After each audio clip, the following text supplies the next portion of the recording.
Quick update on my video from yesterday. It looks like yields are not going to get a break today. Retail sales came out and it was a much higher increase than expected. The expected print was about 1.2% and it actually came in at 5.3%. Now what this would suggest is that the stimulus is having a bit more of an impact than people thought. Now, since people have not gotten their checks yet, other than, I guess, their $600 checks, so I guess part of this would be that, people are also, over the last couple of months, in the first part of this year, they've been expecting an incoming $2,000 check. And a lot of people, if you look online, are disappointed that they have not gotten their $2,000 check. And by the looks of it, I would say that a lot of people spent more money than they otherwise would have in anticipation of getting their $2,000 check that is, now non-existent. And so in this case, it was not so much stimulus pushing up retail sales by, just the Fed printing money, handing it out to people, and then saying, okay, go spend it. What this was here was the expectation of future stimulus, making people feel a little more comfortable going out and spending a bunch of money. But with that said, if we're seeing retail sales rise, and then on top of that, Congress comes out and says we're going to do another round of stimulus and send people more checks, the bond market is probably not going to like that too much, because they're going to say, gee, you've already got pretty high or higher than expected retail sales. And if you've got people going out and spending a bunch of money on retail sales, well, again, what does that lead to? Eventually, that's inflation. If you get a big enough increase in retail sales without a equal increase in production, if demand rises relative to supply, you're going to end up with higher prices. And higher prices means the bond market is going to demand a higher rate of interest. And so this massive beat for retail sales, it's not going to help yields slow down their rise.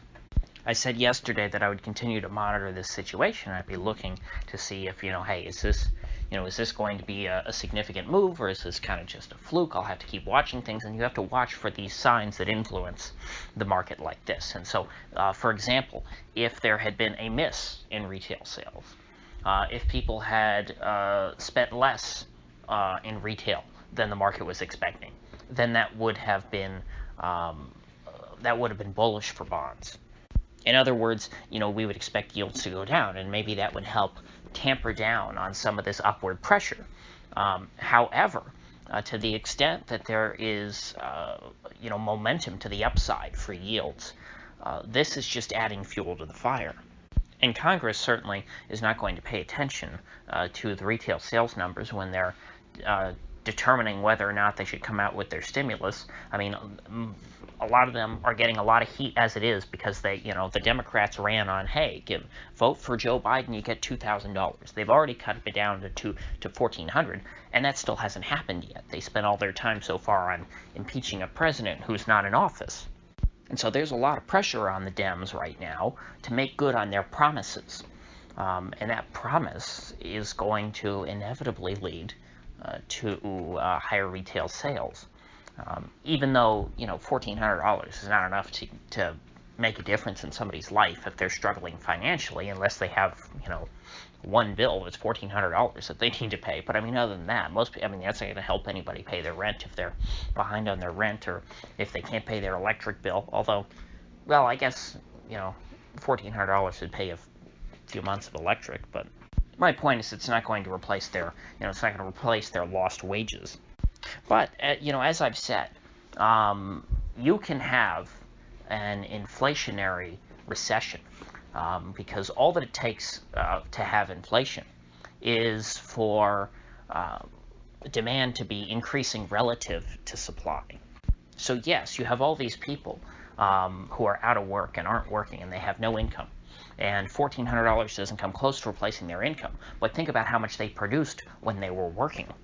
If all you do is you just put a bunch of people out of work and you try and replace a portion of their income with cash printed by the Fed, well, supply has decreased and demand has decreased by not as much in the aggregate.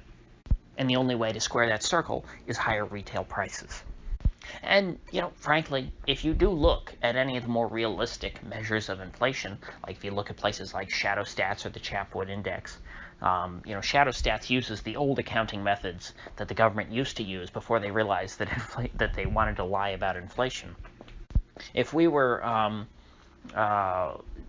doing our accounting these days in the same way that accounting was done back in the 70s, well, then we would already be, in the midst of stagflation. We probably would have been in stagflation for the last decade.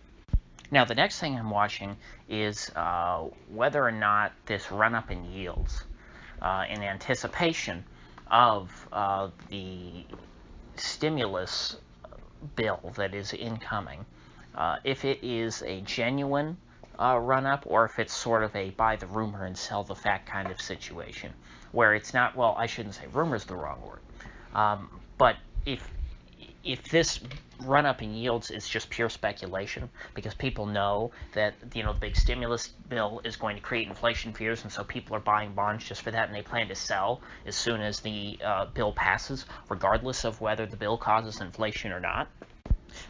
So it is possible that we do see a decline in yields in the wake of the stimulus bill. That in no way means that the market thinks that the stimulus bill is going to create lower inflation.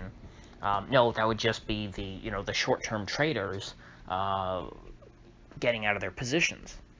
And so therefore, we would expect yields to go back up again if the inflation is real, if the inflation really does come to pass.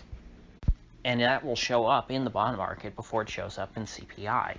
Bond traders are much more forward-thinking.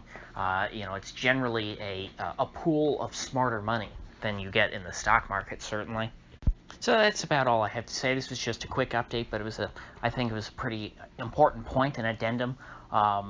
Since I just spent so much time talking about this issue yesterday, that retail sales print this morning, again, up 5.5%. That's a big deal. And that just puts us one step closer to, 1.5%, 2%, and then, upwards from there. So if you get anything of value out of this video, I'd appreciate you clicking that like button and sharing this video. And if you haven't already, please do subscribe because I do upload every day, and I'd hate to have you miss one. So I'll see you folks back here tomorrow.